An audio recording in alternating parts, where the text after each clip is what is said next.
കണ്ണൂരിൽ ജയന്ത് വേണ്ട എന്നാണ് DCCയുടെ നിലപാട്. കെ സുധാകരൻ ഇല്ലെങ്കിൽ ജില്ലയിൽ നിന്ന് തന്നെ സ്ഥാനാർത്ഥി വേണമെന്നാണ് ആവശ്യം. വി പി അബ്ദുൾ റഷീദ്, അമൃത രാമകൃഷ്ണൻ, റിജിൽ മാക്കുറ്റി എന്നിവരുടെ പേര് DCC മുന്നോട്ട് വെച്ചു.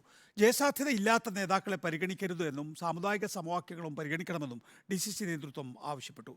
അർജുൻ കല്യാൺ വിശദാംശങ്ങളുമായി. അർജുൻ, കെ സുധാകരൻ്റെ കാൻഡിഡേറ്റാണ് കെ ജയന്ത്. കെ സുധാകരൻ തന്നെ മത്സരിക്കും എന്ന് പറഞ്ഞു കഴിഞ്ഞു. മത്സരിക്കില്ല എന്നുള്ള നിലപാടിലേക്ക് ഇപ്പോൾ എത്തി എന്ന് റിപ്പോർട്ടുകൾ പുറത്തു വരുന്നു. കെ ജയന്തിൻ്റെ പേര് നിർദ്ദേശിച്ചു എന്ന് പറയുന്നു. ഇനി അഥവാ കെ സുധാകരൻ ഇല്ല എങ്കിൽ കെ ജയന്ത് വേണം എന്ന ആവശ്യം കെ സുധാകരൻ ഉയർത്തുമ്പോൾ കെ സുധാകരൻ്റെ സ്വന്തം DCC മറിച്ചൊരു നിലപാടെടുക്കുന്നു എന്നാണോ കാണേണ്ടത്? തീർച്ചയായിട്ടും എന്തായാലും കണ്ണൂരിലെ സ്ഥാനാർത്ഥി നിർത്തം കോൺഗ്രസിന് ഒരു കീറാമുട്ടിയായി മാറുകയാണ്. കാരണം കെ ജയന്തിൻ്റെ പേര് സുധാകരൻ നിർദ്ദേശിച്ചെങ്കിലും അതിനെതിരെ അതിശക്തമായിട്ടുള്ളൊരു നിലപാട് സ്വീകരിക്കാൻ തന്നെയാണ് DCCയിലെ മുതിർന്ന നേതാക്കൾ ഉൾപ്പെടെയുള്ള DCC നേതൃത്വം തീരുമാനിച്ചിരിക്കുന്നത്. അതിൻ്റെ ഭാഗമായി തന്നെ സംസ്ഥാനത്തെ സ്ക്രീനിംഗ് കമ്മിറ്റിക്ക് മുൻപാകെ 3 പേരുകൾ, അതായത് കണ്ണൂർ ജില്ലയിൽ നിന്നു തന്നെ കണ്ണൂരിൽ ഒരു സ്ഥാനാർത്ഥി തന്നെ ആയിരിക്കണം കണ്ണൂരിൽ മത്സരിക്കേണ്ടത്. അത് ജയസാധ്യത വർദ്ധിപ്പിക്കുകയാണ്. മറ്റ് സ്ഥലങ്ങളിൽ നിന്നും സ്ഥാനാർത്ഥികളായി കണ്ണൂരിലേക്ക് വരികയും അവിടെ ജയസാധ്യത വളരെ കുറവാണ് എന്നുള്ള കാര്യമാണ് DCC നേതൃത്വം ഇതുമായി ബന്ധപ്പെട്ടുകൊണ്ടുള്ള വിശദീകരണവുമായി ബന്ധപ്പെട്ടുകൊണ്ട് സ്ക്രീനിംഗ് കമ്മിറ്റിക്ക് മുമ്പാകെ അവതരിപ്പിച്ചിട്ടുള്ളത്.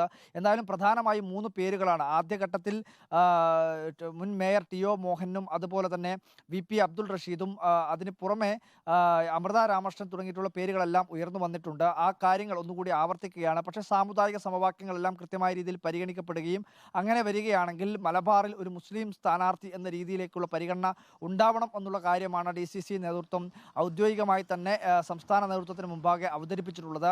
ജില്ലയിൽ നിന്നുള്ള 2 MLA മാരും ആ സമാനമായ നിലപാട് തന്നെയാണ് സ്വീകരിച്ചിരിക്കുന്നത്. കാരണം കണ്ണൂരിൽ നിന്ന് തന്നെ ആയിരിക്കണം സ്ഥാനാർത്ഥി, അത് വിജയസാധ്യത വർദ്ധിപ്പിക്കും. മറിച്ചൊരു തീരുമാനമാണെങ്കിൽ അത് വിജയസാധ്യതയെ ബാധിക്കുന്ന കാര്യമാണ് എന്ന കാര്യമാണ് ഈ 2 MLA മാരും സ്ക്രീനിംഗ് കമ്മിറ്റിക്ക് മുമ്പാകെയും അതുപോലെ തന്നെ ഉന്നത നേതാക്കളായിട്ടുള്ള VD സതീശനും അതുപോലെ തന്നെ ദീപാദാസ് മുൻഷി ഉൾപ്പെടെയുള്ള നേതാക്കൾക്ക് മുമ്പേയും അവതരിപ്പിച്ചിട്ടുള്ളത്. അതുകൂടി പരിഗണിക്കണമെന്നുള്ള കാര്യമാണ് അവർ അഭ്യർത്ഥിക്കുകയും ചെയ്യുന്നത്. എന്തായാലും കണ്ണൂരിൽ സ്ഥാനാർത്ഥി നിർണയം കോൺഗ്രസിന് ഒരു വലിയ കീറാമുട്ടിയായി മാറുകയാണ്. സുധാകരൻ്റെ സ്വന്തം ജില്ല, അതുപോലെ തന്നെ സിറ്റിംഗ് MP ആയിട്ടുള്ള സുധാകരൻ ഒരു പേര് നിർദ്ദേശിക്കുന്നു, കെ ജയന്ത്. ആ കെ ജയന്തിനെതിരെ കണ്ണൂരിലെ DCC നേതൃത്വത്തിൽ പാടെ തന്നെ ഒരു എല്ലാ നേതാക്കളും തന്നെ ഒരുമിച്ച് അല്ലെങ്കിൽ ഒറ്റക്കെട്ടായി ഒരു നിലപാടെടുക്കുന്നു. ജയന്ത് അല്ലെങ്കിൽ സ്വന്തം ജില്ലയിൽ നിന്നുള്ള സ്ഥാനാർത്ഥി വേണം. അത് ജയന്തിൻ്റെ പേര് സുധാകരൻ നിർദ്ദേശിക്കുമ്പോൾ ജയന്ത് കോഴിക്കോട് ജില്ലക്കാരനാണ്. പക്ഷേ അങ്ങനെ ഒരു സ്ഥാനാർത്ഥി കണ്ണൂരിൽ വേണ്ട എന്നുള്ള കാര്യമാണ് പ്രധാനമായും DCC നേതൃത്വം അർജുൻ കല്യാണാണ് വിശദാംശങ്ങൾ നൽകുന്നത്.